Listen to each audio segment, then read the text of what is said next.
저는 지금 파도바란 도시에 와 있는데요. 제가 서 있는 곳 뒤쪽 저 건물이 이제 그 유명한 르네상스의 포문을 열었다고 할 수 있는 지오토라는 화가가 그림을 그렸던 스크루베니라는 예배당입니다. 이 예배당은 사실은 회화사에서 정말 중요한 곳이거든요. 이 장소가 왜 중요한지 제가 이건 다음 기회에 한번 특집으로 만들어 보겠습니다. 제가 오늘 특별히 여기 나온 이유가요. 최근에 한 네티즌이 패러디한 그림이 있어요. 그림이 있는데 그 그림이 요즘 가장 핫한, 어떻게 보면 참 가슴 아픈 사건이긴 한데요. 가장 많이 화제가 되고 있는 인물이죠. 이 정광훈이라는 이 사람의 패러디물 지금 잠깐 보실까요? 여기 보이시죠? 예. 이게 예수님한테 쫓겨나는 이게 정광훈 목사를 표현한 그림인데 아마 여러분들 마음이 이 그림과 다 동감을 하실 겁니다. 그 유명한 그림이 그려진 곳이 바로 저곳입니다. 그래서 제가 그 패러디를 보고 정말 조또의 그림을 한번 보고 싶다 이런 생각이 들어서 잠깐 방문했고요. 이 그림이 어떤 내용인지, 왜 지오토가 이렇게 그렸는지를 대해서 여러분과 함께 나눠보도록 하겠습니다. 가보시죠.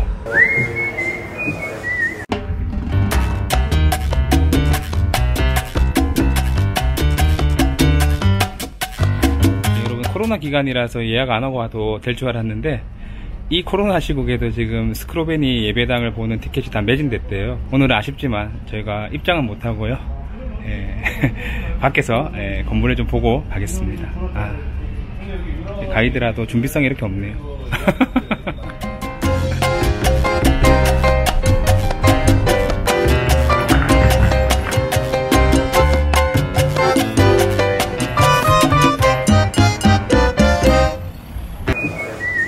네, 저는 파도바 여행을 잘 다녀왔고요. 실제로 이 그림을 보면서 여러분과 함께 이 그림이 어떤 그림인지 좀 나누고 싶었지만 오늘 이제 조또의 그림이 있는 스크루베니 소성당에 입장하지 못했습니다. 그래서 제가 집에서 대신 이 자료를 가지고 여러분들께 한번 이 그림이 어떤 그림인지 소개해 드리겠습니다.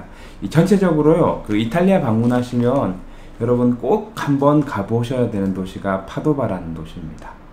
그래서 피렌체에서 베네치아 올라갈 때 반드시 모든 기차가 서는 도시거든요. 서양의 그림은요, 조또 이전과 조또 이후가 나눠질 만큼 정말 중요한 역할을 했던 사람이 조또고요.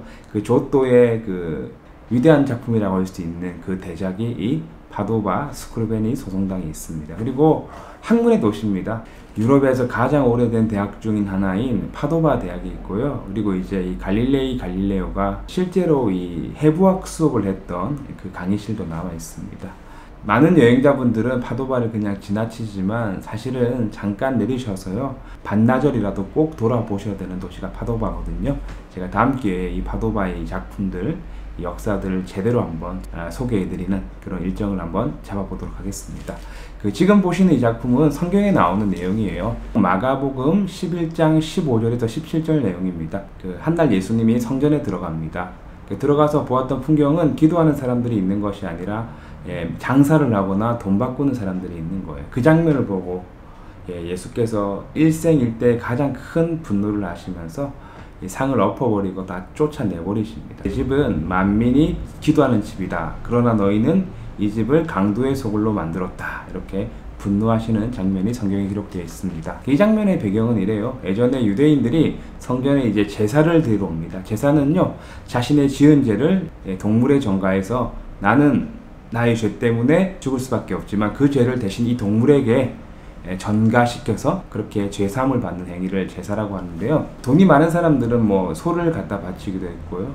양이라든지 가난한 사람들은 염소를 그렇게 갖다 바치는 행위가 주로 이루어졌습니다. 근데 이제 문제가 뭐냐면요, 지금하고 비슷한 현상입니다. 시대가 간편화되면서 이 성전까지 큰 동물들을 메고 오거나 가지고 오는 게 힘들었죠. 그래서 그 성전 앞에서 여러가지 이익에 밝은 유대인들이 동물들을 팔기 시작했습니다. 성전 주위와 성전 내부에서 장사하는 사람들이 생겨났고요. 또 이런 일도 있었답니다. 부도덕한 당대 제사장들과 상인들이 결탁해서요, 사람들이 제사에 바칠 동물을 가지고 왔는데 이 동물은 항상 흠없는 보기에 온전한 동물만 제사로 쓸 수 있습니다. 그때 이제 제사장들이 트집을 잡는 거예요. 이거는 흠이 있고 이 동물은 부적합하다. 이렇게 이제 판결을 내리면 그 제사를 드리러 온 사람들은 어쩔 수 없이 그곳에서 파는 동물들을 사야만 했습니다. 그런 악습들이 당대 유대교 성전에 내려오고 있는 거예요. 그 가난한 자들이 착취당하는 모습을 봤던 예수가 분노했던 거죠. 그리고 그 상을 엎으시면서 장사하는 사람들 다 내쫓던 장면이 있습니다. 그 장면에서 예수의 분노를요, 저또는 이런 식으로 표현했고요.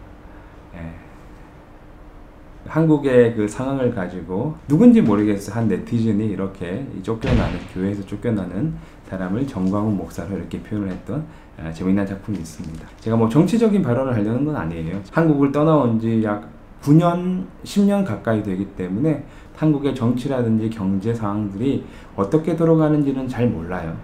근데 이제 제가 살고 있는 곳에서 멀지 않는 파도바람 지역에서 그려졌던 조또의 그림이 한국의 이런 패러디로 사용되었기 때문에 제가 이 그림이 어디 있는 그림이고 원래 어떤 내용인지를 여러분께 한번 소개해 드리는 시간이었습니다. 한국 분들은 사실은 굉장히 머리가 좋은 것 같아요. 그 패러디들을 종종 보게 되는데요. 제가 개인적으로 뭐 가장 좋아하는 작품인 미켈란젤로의 천지창조로 잘못 알고 계시는 유명한 천장화가 있죠. 바티칸 시스티나 소성당에 있는 작품인데요. 그 천장화의 가장 중요한 이제 파트가 여러분 아시는 천지창조라는 부분입니다. 하나님이 아담에게 생명을 불어넣는 장면을 이런 손과 손이 닿는 장면으로 이렇게 패러디를 했습니다. 이 장면에 대한 패러디는 굉장히 많죠. 여러분 한국의 영화라든지 헐리우드 영화에도 이 장면이 패러디되어 있는데 제가 개인적으로 가장 충격받았던 패러디가 있습니다. 엘리베이터 버튼을 누르면 신을 만나는 거예요. 근데 여러분 중요한 게 뭔지 아세요? 이 엘리베이터가 어딜 가냐 이게 중요합니다. 이거는 성형외과로 올라가는 엘리베이터입니다. 그래서 이 버튼을 누르는 순간 내가 너를 천지창조시켜주겠다. 뭐 이느님을 표현한 건가요? 그런 재밌는 패러디들이 실제로 이탈리아 작품들을 통해서 나오고 있습니다. 아무쪼록 한국에 확산되고 있는 사항들이 지혜롭게 잘 해결되길 바랍니다. 이곳 이탈리아도 가파르게 확진자가 늘고 있는데요. 우리의 예전 일상이 언제 다시 회복될지는 당장 알 수 없지만 그래도 여러분 용기 잃지 마시고요. 힘내셔서요. 우리에게 맡겨진 하루하루를 그렇게 또 즐겁게 살아나가셨으면 좋겠습니다. 언제나 이 부족한 채널을 방문해 주셔서 감사하고요. 여러분의 좋아요 클릭은 저에게 굉장히 힘이 됩니다. 그리고 구독까지 해주시면요. 제가 앞으로 더 좋은 영상으로 여러분을 찾아뵙도록 하겠습니다. 여러분 감사합니다.